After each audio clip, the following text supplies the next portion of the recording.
High, আমি ঐশী। তো কেমন আছো তোমরা সবাই? চলে আসলাম আজকে আবারও একটা নতুন মিনি ব্লগ নিয়ে। আজকে আমরা যাচ্ছিলাম দাদা বৌদিতে বিরিয়ানি খেতে। আমি বিরিয়ানি এত ভালো খাই, তবুও এখনও পর্যন্ত দাদা বৌদির বিরিয়ানি কোনোদিন ট্রাই করা হলো না। যখন শুনলাম যে মধ্যমগ্রামে দাদা বৌদির একটা নতুন আউটলেট ওপেন হয়েছে, তখন ভাবলাম যে যাওয়াই যাক। দুজন মিলে আমরা দুপুরবেলা ওই 3টের দিকে বেরিয়ে গেছি। যেখানে আমাদের 1.5 ঘন্টার মধ্যে পৌঁছে যাওয়ার কথা, সেখানে আমরা পৌঁছাতে প্রায় 3 ঘন্টা লেগে গেছে।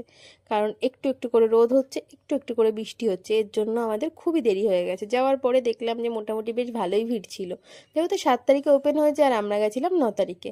আর যাওয়ার পরে অ্যাম্বিয়েন্স দেখে তো আমার তো পুরোই মাথা নষ্ট। এত সুন্দর গোছানো আর এত প্রিমিয়াম অ্যাম্বিয়েন্স, খুবই সুন্দর ছিল। কিন্তু ওরা একটু দিতে দেরি করছিল খাবারগুলো, যেহেতু প্রচুর পরিমাণে ক্রাউড ছিল লোকের, তার জন্য। আর মাটনের পিস নিয়ে তো কোনো কথাই হবে না, একদম দারুণ। দাম অনুযায়ী আমার কাছে ঠিকঠাকই লেগেছিল।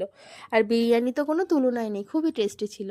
আর ওখান থেকে আমরা বিরিয়ানির সাথে নিয়েছিলাম যে এক্সট্রা করে ফিরনি আর হচ্ছে একটা কোক। ওখান থেকে খাওয়া দাওয়ার পরে ওখান থেকে আমরা বেরিয়ে গেলাম। আর ওখানের অ্যাম্বিয়েন্স আর খাওয়া দাওয়া তো তোমাদেরকে বললাম, তোমরা যদি চাও তোমরাও ভিজিট করতে পারো, খুবই সুন্দর। তারপরে ওখান থেকে খাওয়া দাওয়া করে এই যে আমরা বেরিয়ে গেছি বাড়ির পথে, কারণ যেহেতু আমাদের বাড়ি অনেকটাই দূর, ওখান থেকে প্রায় 1.5 ঘন্টা লাগবে। তো ভিডিওটা কেমন লাগলো কমেন্ট করে জানিও। টাটা।